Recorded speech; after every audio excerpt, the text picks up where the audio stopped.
Shri Gayatri tours and travels Chardham యాత్ర complete travel plan. అందరికీ నమస్కారం. Welcome to it's you TV.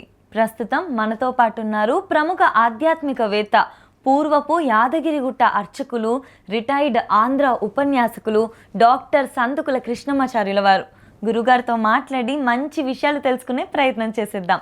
అంతకంటే ముందు ఇటువంటి ఆధ్యాత్మికపరమైన వీడియోస్ కోసం ఇప్పుడే మన ఛానల్ని సబ్స్క్రైబ్ చేసుకోండి. నమస్కారం గురుగారు. జయము. గురుగారు, దిష్టి చిన్నపిల్లలకి తీయాలి అంటే సరైన పద్ధతి ఏంటి? అసలు దిష్టి కాదు, దృష్టి. దృష్టి దిష్టి తీయడం అంటారు, తప్పు. దిష్టి కాదు, దాని పదము దృష్టి, చూపు. ఓకే. మనిషి చూపు ఏం చేస్తుందట అంటే కొండనైనా పిండిని చేస్తుంది. చూపు కొండనైనా పిండిని చేస్తుంది అని మహమ్మదీయ సోదరులు కూడా చెప్తారు ఈ మాట. అందుకే పెండ్లిళ్ళలో భాషికం ఎందుకు కడతారు? ముఖానికి భాషికం. ఇప్పుడు బంగారుది వచ్చింది, వెనకట ఇంత పెద్ద భాషికం ఉండేది. ఇంత పెద్ద భాషికం వెనకట నిండా ఉండేది. ఇప్పుడు కొన్ని జాతులలో ఉంది. అట్లానే కాళ్లకు పారాన్ని ఎందుకు పెడతారు? పసుపు రాసి పారాణి పెళ్లి కొడుకును ఏ ఇంటికి ఎందుకు పంపరు? దృష్టి దోషం కేసమే ఇది, ఈ పని. దృష్టి దోషం కోసం అందగాడు అబ్బా అంటే సరిపోయి ఏమో నమ్మకాలు ఇవన్నీ. ఉన్నది అని చెప్పలేం, లేదు అని చెప్పలేం. ఒకటి. ఇక దృష్టి దోషం తీయటానికి కారణాలు అనేకం, తంతు అనేకం, చేయడం అనేకం. కొందరు జీడి గింజలతో తీస్తారు, కొందరు అన్నం మీద రంగురంగుల వేసి అన్నంతో తీస్తారు, కొందరు ఎవరెవరి నిమ్మకాయలతో తీస్తారు, కొందరు నిమ్మకాయలు శరీరానికి తాకించి ఇట్లా తీసి పారేస్తారు, కోడిగుడ్లతో తీస్తారు, కొందరు ఇది నల్లది కోడిని చంపి తీస్తారు. ఎన్నెన్నో ఉన్నాయి. అవన్నీ వాళ్ళ యొక్క మానసిక స్వభావం. ఎక్కడ దీనికి శాస్త్రము లేదు. ఒక్కటి మాత్రం వాస్తవం, దృష్టి దోషం ఉంది. చూపు చెడ్డది. మంచి చూపు కావాలి. ఆ చూపు మంచిది కావాలంటే దీవెనలు కావాలి. చెడు కాకుండా మంచి చూపు. పొద్దున్నే లేవగానే అందుకోసం ఏం చేస్తాం?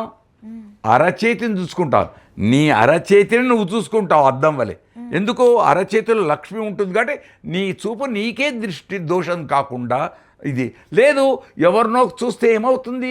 అమ్మా ఈమె కనపడ్డదా, అయిపోయింది. అందుకే ఇట్లా అయింది రోజు. ఇవన్నీ నమ్మకాలు, మనిషి యొక్క మానసికమైన నమ్మకం. మళ్ళీ ఇదే జంతువులకు ఉందా? నువ్వు ఆహారం తింటున్నావు, అది ఆహారం తింటుంది. నువ్వు పడుకుంటున్నావు, అది పడుకుంటున్నది. నువ్వు సంతానం కంటున్నావు, అది సంతానం కంటుంది. కానీ దానికి దిష్టి దోషం ఉందా? ఏమో ఆ జంతువుల మీద పరిశోధన చేసే వాళ్ళకు తెలుసు. కానీ మనిషికి ఎందుకు? మనం కల్పించుకున్నటువంటి వ్యవస్థలో ఇవన్నీ ఎన్నెన్నో ఉన్నాయి. అందుకు ఏం చేస్తారు? ముఖ్యంగా ఓ కొబ్బరికాయ తీస్తారు. అంతేకాదు దేవుడికి కూడా, దేవుడి సేవ తీసేటప్పుడు కూడా ఓ కొబ్బరికాయ తీసి కొడతారు, కర్పూరంతో హారతిస్తారు. ఇవన్నీ దృష్టి దోషాలు తొలగించేవే. ఆ చూపు యొక్క దోషాలను తొలగించడానికి హారతి ఇది.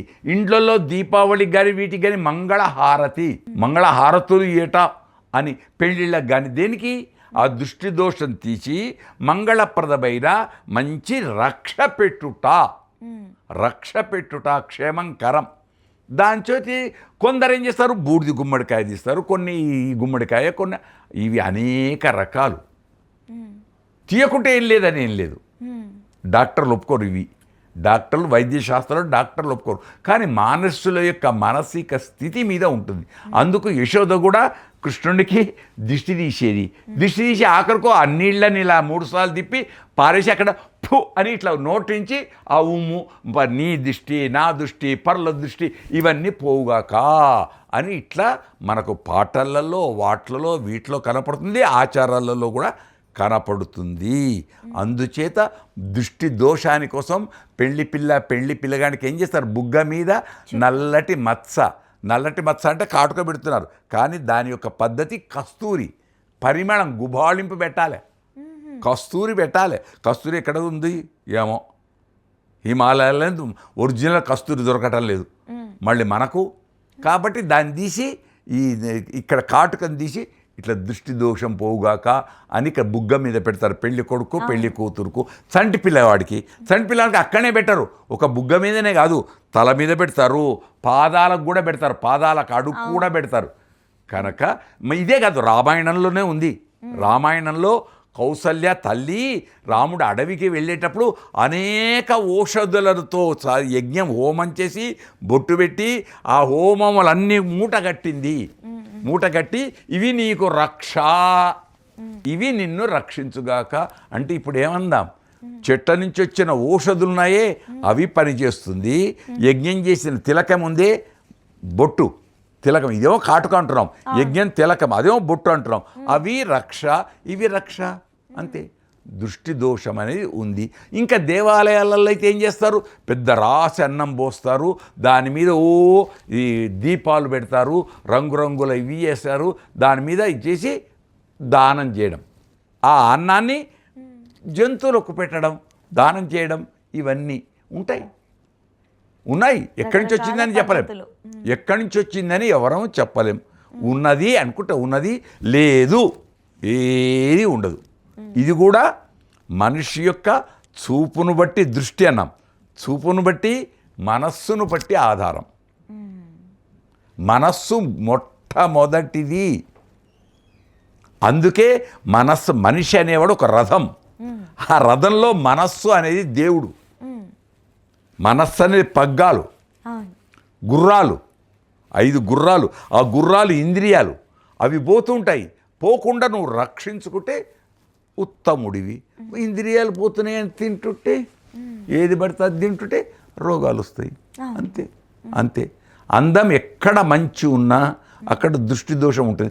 ఇంటికి కూడా ఒకటి కడతాం, ఇంటికి కూడా దిష్టి బొమ్మ కడతాం. ఇల్లేం పాపం చేసింది? మంచి. మళ్ళీ కొత్త బట్ట కట్టుకున్నా దృష్టి దోషం. దానికి కుంకుమ పసుపు పెడతాం, కుంకుమ పసుపు పెట్టి దేవునికి ముట్టిస్తాం. ఆ దోషం దేవునికి పోయింది, మళ్ళీ మనకు దీవెనలు వచ్చినాయి. ఇట్లా ఒక్కటి కాదు, అనేకములు ఉన్నాయి. అందరికీ తీస్తారు దిష్టి దోషం. దేవుళ్ళకు బొమ్మలకే కాదు, ప్రాణం ఉన్న వాటికి, ప్రాణం లేని వాటికి, అన్నిటికీ. ఇది కూడా మనుషుల యొక్క మానసిక స్వభావాన్ని ఆధారం చేసుకొని ఉంటుంది. ఏమీ లేదు. దీనికి ఒక్క ఉదాహరణ చెప్పాలా? ఇంకోటి తప్పు పట్టరు కదా.